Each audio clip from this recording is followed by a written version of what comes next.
Good morning, ladies and gentlemen. Thanks for this opportunity.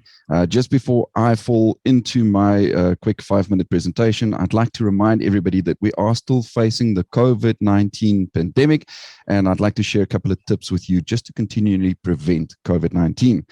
Firstly, always remember to wear a mask when you're out in public.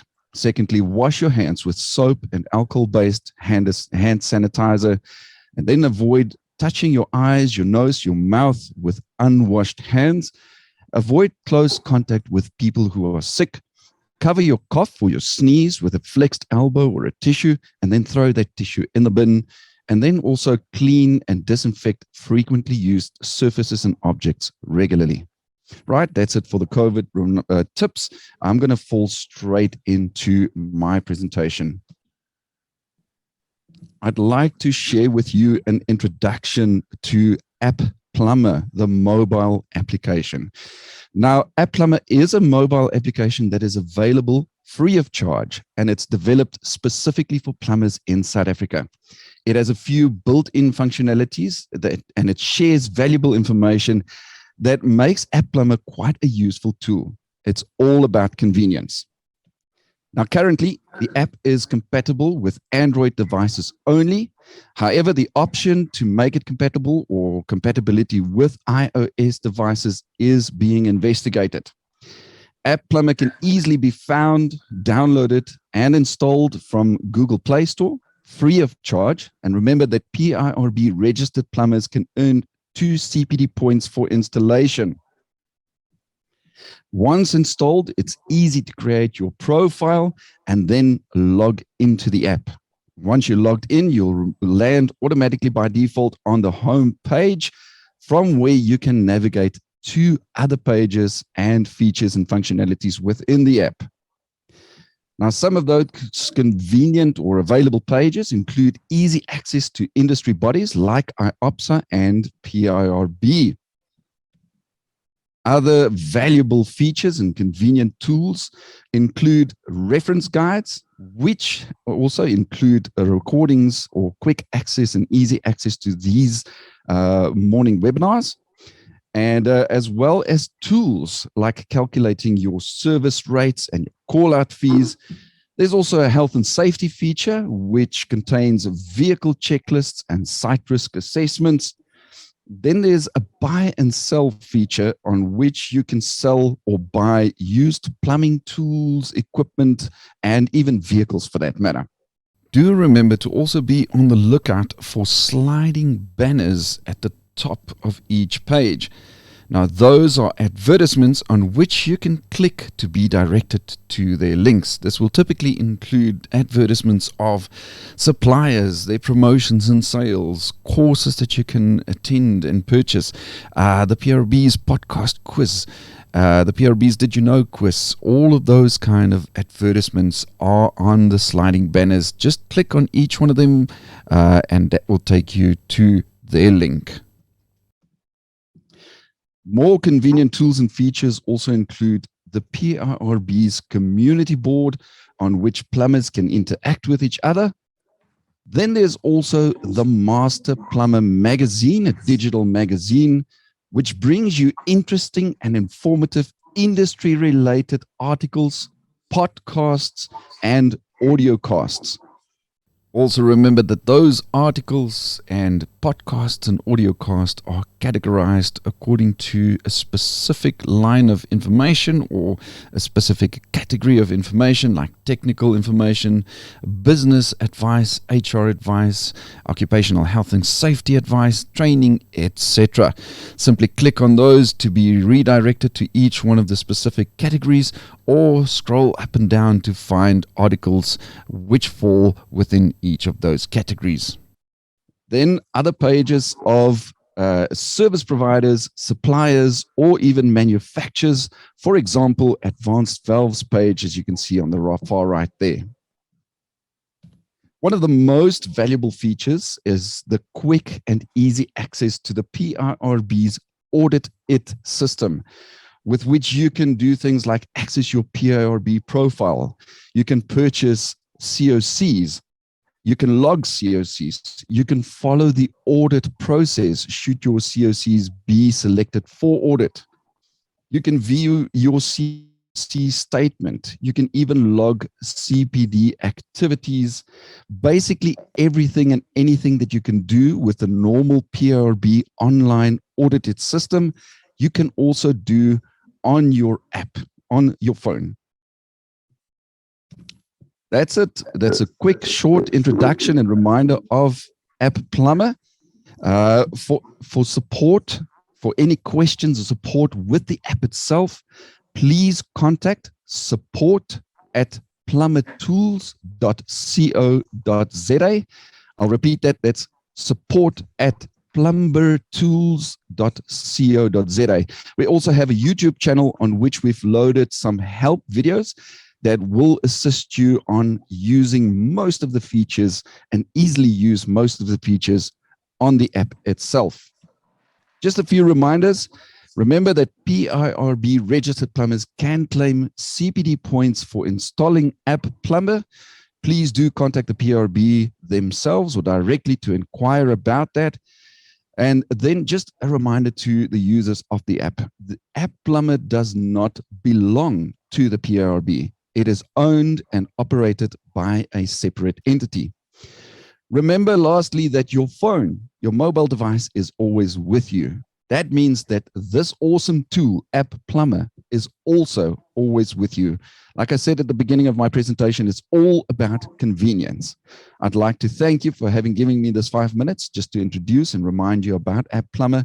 And I will be handing over to our next presenter, Steve Van Zyl. Steve, are you there? Yes, thank you very much, Willem. All exciting stuff. Excellent.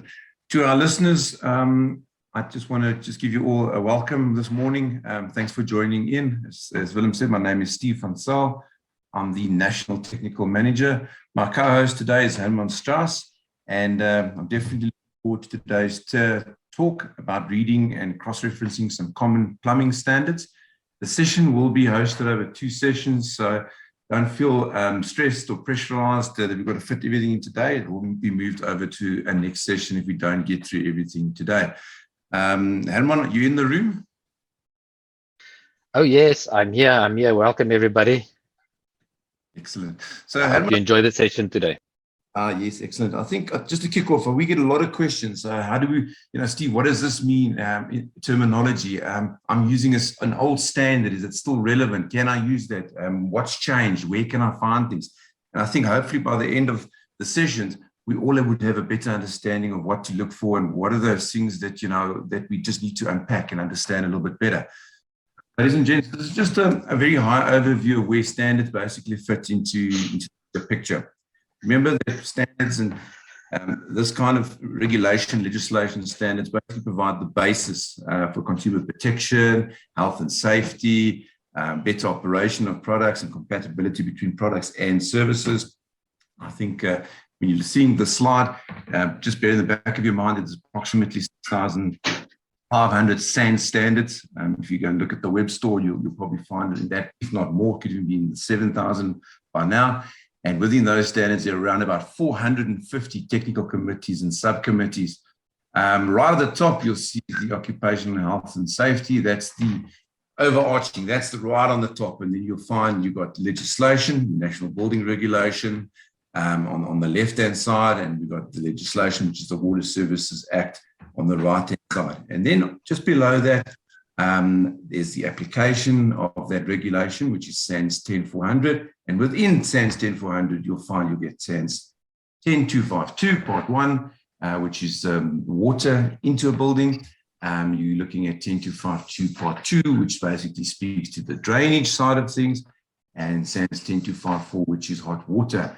Mandatory standards, then below that, cover things like 10106, which speaks to solar, and 1352, which speaks to domestic, and those basically are the installation, maintenance, repair of those 2 aspects. Below that is basically enforcement, things like the building control officers, water inspectorate, that basically then enforce those things. And then obviously we've got the auditing of installations, maintenance, which is at the bottom of that pillar.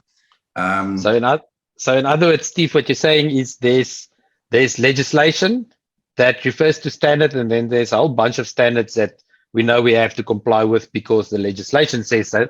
And then the next level comes where the implementation, enforcement of that legislation is.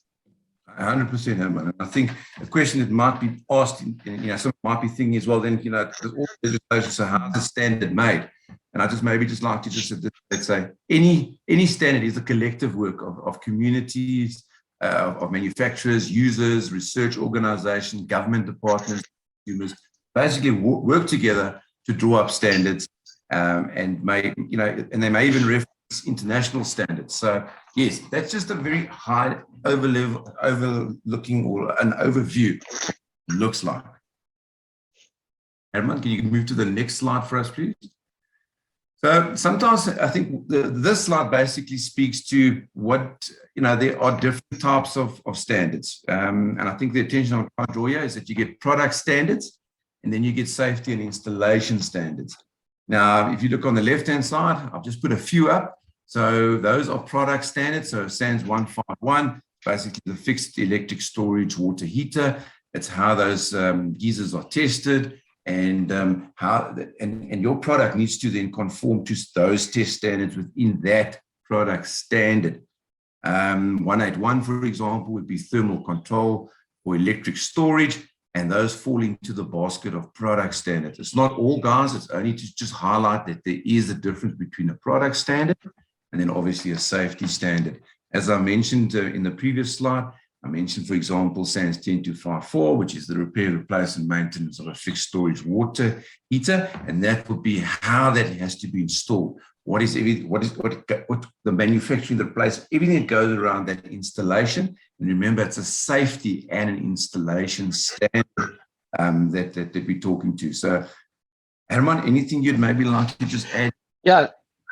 I think we're all familiar enough with 10252, 10254. I mean, there's the small handful of standards that we as plumbers are very used to. But if you actually read the standard, you see all these references to other standards. Like, if I use geyser as an example, the geyser standard says, well, when you install a geyser, it must comply with SANS 151. I mean, this is where it gets interesting, because SANS 151, as you say, that's a standard for the product. That's the one that determines the insulation and the performance and all of those things that the plumber doesn't necessarily need to know, but somewhere along the line need to understand what it means. Absolutely. And maybe that's a nice entry or introduction into the next slide, Herman, which basically explains, when you're looking at a standard, there's always that funny reference number, and it's a long number, as you see on your screen there. And I think we just need to take a little bit of time just to decipher what that means, and what we as let's say plumbers are looking at when we're picking up a standard. And I think let's just decipher that. So if you're looking at the left hand side, I can if just before you explain that, I think it's worth understanding. See, we all know. Well, we all know standards are difficult to read, and we're all looking for something simpler to understand. But we have to face the realities where we are. The reality is we got to deal with the standards as they are in the format that they've been presented to us at the moment. And therefore, it's quite important to understand all the detail of the standard, so that when you start referencing, it starts making a lot more sense to yourself. And I mean, this numbering system on its own is important, just to draw the link between the different standards. Well, it's so important, Herman, that, when we always say, and that common question, I think I've got the most up-to-date standard, but how do I know that? So let's have a look at what you're seeing in front of you. So I think let's just kick off on the far left-hand side. So SANS stands for the South African National Standard. The very next numbering that you see there, which in this example is 10252. Now that's the SANS reference number. It's basically the general title, as you can see in the top section there. In this case, it's the water supply and drainage for buildings. So that's the general title. If you see a dash 1, 2, 3, 4, 5, I think what's important is that you need to then identify that there are various parts to that specific standard. So for this example, part 1 would be the water supply installation of buildings. So it will speak specifically to that. If you look, for example, if that was a number 2, it would speak to the drainage part of buildings. The very next important section is it's going to give you a year. So, in this case, it's 2018, and that's the publication. So if you have a look, all standards are up for review, as it says there. In most cases, it's every 5 years. But my understanding, Herman, and you can probably just jump in here, is that it can be done sooner, depending if there's anything that has to change sooner, or if there's a bit of urgency around an amendment that has to happen. But in most cases, that review period is every 5 years. So this one is 2018. It will be reviewed within the next 5 years from 2018. If you so that's an interesting one. As you say, it is the date of publication. I mean, you will note there are standards. I think one of them that I saw the other day is still a 2003 or 2010 version. Correct. But if there's a review, if the technical committee go through the standard and they find that it is still applicable as is, then there's no new publication, then the date remains. That just refers to the date of publication. To the date that the last revision had to be published. All right. Ladies and gents, you'll probably see just next to that, where you see 2018, there's a thing called edition. And in this example, it's edition 3.2. I think what's important is that when you've obviously purchased your standards, you may have purchased, for example, edition 3. And as a quick check, and we'll also talk about that a little bit later in the slides, you always need to have the most updated one. But when it comes to the edition, I think it's important for me to highlight to everyone that it's basically saying if there's any amendment, if there's been any small changes, that then gets replaced by an edition, and eventually you'll find it might be edition 3.3, 3.4, 3.5. Once again, the golden rule, or the rule that should apply, is always use the latest year of publication and the latest edition to be the most accurate or the most updated version of that standard. I think the one comment there, the easiest way to verify if you have the latest standard is just look at the date. If you look at the date, it's normally there's not more than one edition per year. It has happened very few times that the standard is amended more than once in a year. So I think SANS 151 is one of the few standards I know that happened with. Then you will see that in both publications, the date is the year is the same, but the edition number changed.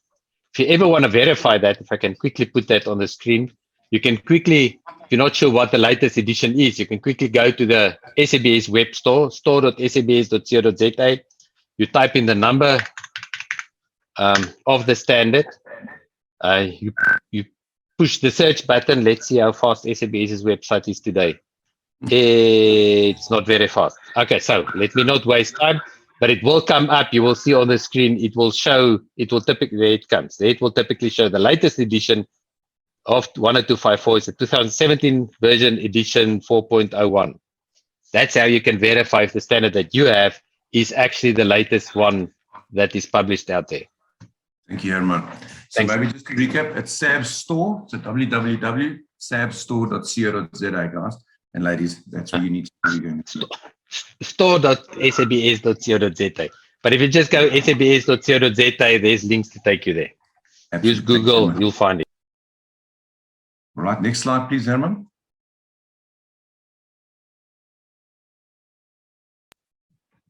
So, as I understand, there are basic sections of a standard. Can be mixed around, Herman, as I've seen in many standards, but it has a common thread. It will, for example, have a table of change. There's always a forward.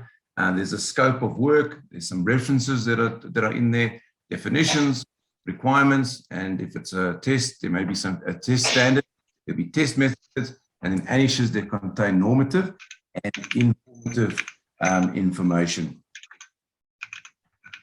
So let's have a look and just try and break that down in today's session. Maybe we can get across a few of these. So let's first have a look at the table of changes. And I think what's important is that there's normally a change number. So in this case, if you look at the top left-hand corner, it says Amendment 1. It'll tell you when that Amendment 1 was done. In this example, it was 2016. If you look to the far right-hand corner, it'll say scope. So that's basically, and I've just tried to summarize it for you. That is an overview of what was amended. Now, the Amendment 2, if you look at the second little line that I've drawn from Amendment 2, that is referenced in the document. So when I go and look at any standard, or Herman goes and looks at any standard where there's an amendment done, what's important is that that amended standard would reference amendment as an example. So the bottom, I'm trying to give you guys a bit of an overview or an example. So that reference document is Amendment 2. So if you work through the standard and everywhere where you see Amendment 2, please just try and draw a connection back to the table of changes. That Amendment 2 was, for example, that spoke about dead legs. And wherever you see that amendment or change, it'll be referenced as an Amendment 2 in the specific standard. Herman, anything? Again, the most important you need to understand there in the front of the standard, there's a description. I mean, if you get the new version and you want to know what's what, and you sit with a standard that's 80 pages, go to the amendments page, get an overview of what changed, and then in the text itself, it will have on the sideline, it will have a short reference to the amendment, so you can find the amendments and the changes in the standard much faster. Herman, next slide, please. As I mentioned, there's always a forward in a standard. And if you look at a definition of a forward, it's basically an introduction section, and it's right up front in a standard. It's basically, or in any book, you'd find that it's common things, information that's very, very important to that standard. So I've put some examples in the slide. So, for example, who prepared the document? So there's a national committee. Remember, I said there's those various technical committees that work on standards. So you'll be able to quickly identify, okay, in this case, it was SABS TC 138 that prepared the document. When was the document approved for publication? You'll find that in the forward. For example, it will say December. It'll give you a date and a month as a reference. In this case, December 2018. It'll also tell you which document it supersedes. So if you're looking at it specifically, I want to know what was the previous one just before this one had been superseded. It'll give you that kind of information. So in this example, it says 10252, last edition was 2016 edition 3.1. And for those who know, the latest one would be 2018. The regulations or acts, etc., that are referenced in the document. So those will also be under the forward. And then also any number. So as I mentioned before, if it's a part 1 or part 2 or part 3 or 4, those would be listed or noted in the forward with also a little bit of a definition of what that part would cover as an example. And then it also lists all the annexures. And in most cases, Herman, you correct me, it actually annexures like an alphabetically. So annexure A, B, C, D. That's the most common that I do come across. And then there's a common thread across all standards where it says compliance with this document cannot confer immunity or legal obligations. So anything you'd like to add on that, Herman? You know what, the first thing that comes to mind is this is a part of the standard we normally skip. We thought blah, blah, blah, let's move on to the real detail.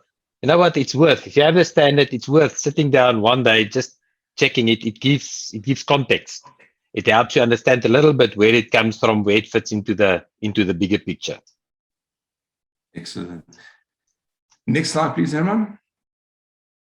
And Karim, I'm just a little bit worried. We're already at 7:24. So I'm going to ask that we just be guided by you. Remember, it is over 2 sessions. I didn't anticipate we'd get through everything today, and it will be moved over to next week. So, but let's just have a look. So just let us know when we need to stop. So there's a scope right up front, and the scope basically it does vary from one standard to the next. Like I mentioned, there's product standards, installations, but in essence, in the scope section, it tells us what is covered and what's not. So I'm not going to read through everything, but guys, I've tried to highlight it in green just to demonstrate what I'm trying to say. So for example, SANS 10252 establishes general principles for design and installation and testing of water and installation for buildings. But then on the red section there, it says This part of SANS is not applicable to water installations related to air conditioning, industrial process, specialized plants. So the scope is basically says this is what is covered and this is what's not covered. I think that is what the message I'd like just to try and get across, because some people don't really spend enough time looking at this, and it's such a simple thing. It's such a good guideline. It gives you those boundaries as to what you need to look at. It's like a statement of boundaries. Yes. So this is something that becomes very, very important, especially for those that want a little bit more information, that's eager to learn more, to go a little bit deeper into this. We've had quite a number of plumbers asking for more, more detailed communication, more detailed training. So if you are interested, this is one of the areas where you can focus a lot on. Go to the scope of a standard, especially the different standards, because remember, this defines when it is applicable and when it is not applicable. If I use some examples on products, on geysers, the one question that came up recently were about what size geysers are covered in SANS 151, or what is covered in 10254. So part of those definitions, it gets defined in the scope. There might be a different type of geyser that you can identify and say, you know what, this is not part of that does not fall under SANS 151 because it doesn't fit within the scope of this standard. But the same with installations. I mean, it defines what type of installation. So if your installation does not fall within the scope, then it's excluded. I think in the case of SANS 10252, for instance, it is more often the case that people don't understand that 10252 covers just about any plumbing installation that you can think of. It does not exclude. It does not really exclude certain types of things. So that's a part. Have a look at the scope. It's a vital part of explaining the standard. Steve, before we go on, if I look at the time and I look at where we are with the slides, I think the next slide onwards we start discussing references. So this might be a good spot to stop for today. Absolutely. Answer some questions. If you allow me, there's one question I wanted to type a reply, but I got confused with the buttons. So I'll give you a verbal response. The question was, when I have purchased the SABS document, but it gets updated, do I have to purchase the updated SABS again? The answer is yes. Unfortunately, that is governed by the Standards Act, by the SABS. They make the decision on that, and they require that you have to buy the new version of the standard. If you do have access to a standard, if you have an old standard and you want to know what's new in the new, different in the new standard, you can have a look at how do you say the amendments, list of amendments, the type of amendments before you actually go ahead and buy the new standard. But make sure that you always understand what is in the latest standard. There's just another question that we can maybe take, the last question for the session. Can you please give us, this is sort of a request, can you please give us a list of all the SANS standards needed for a plumbing company? That can be a very long list. There's about 127 standards that I counted. Okay, no, just joking. A plumbing company don't need all of that. I think that is something that we can distribute outside of this meeting today. I would strongly advise a plumbing company to start off with SANS 10252 Part 1, SANS 10252 Part 2, and SANS 10254. That is the three basic installation standards. If you deal with solar water heaters, SANS 10106, and I keep forgetting the number for heat pump installations. Steve, can you remember that one on the top of your head?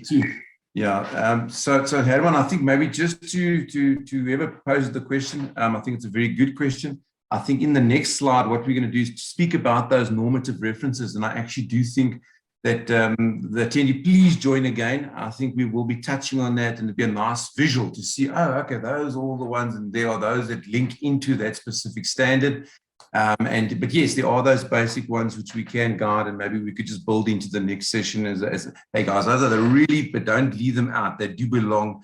they should never be seen by themselves. They do have a further expansion into other standards. So that's perfect. We can maybe just build that into the next session. Thank And you I very can, much. Oh, sorry, Herman. one comment I see there's the question keeps coming up. What about the price of the standard? What about the price of the standard? We're not in control of that. Unfortunately, we agree. If it were cheaper, more people will probably buy that. That is out of our control. What I want to remind you is look at it as a tool. If you compare the price of standards to the price of tools, it is not that expensive. Secondly, remember, this is a completely tax deductible item. Don't let this hold you back from getting the information you need for your plumbing business. Yeah. Thank you very much. I believe we've answered all the questions. Any ending remarks from your side, Steve? Then we'll go over to you. Karim, I've just got. I know we're doing it over 2 sessions. I just got to. We've gone through a very limited, and I think it's important that we spend a bit of time on each slide. I'm just worried that there is a Q&A, technical question for some points, but that may not be. We need to get through the entire slide. So if we could use it over the 2 sessions. In order then just to get an accurate, because it's something I don't want to pose a question in our sections we've asked, and then we haven't addressed it. I think it might be a little bit unfair. So if we could just do it, just leave that questions for both sessions. I don't know unless there's another way to look at it, but I don't think we need to put the questions to the panel, the committee, or people, the listeners today. I think maybe we just need to move it over to the next session in light of fairness. Yes, 100%. No, I definitely agree with that, and we'll address that now. Herman, from your side, any ending remarks? No further remarks. We keep encouraging. Please have a look. Make sure you're familiar with the standards. If there's any questions, contact us so we can try and help you in between. But until then, see you next week. Thank you for joining, and look forward to seeing you guys in the next session.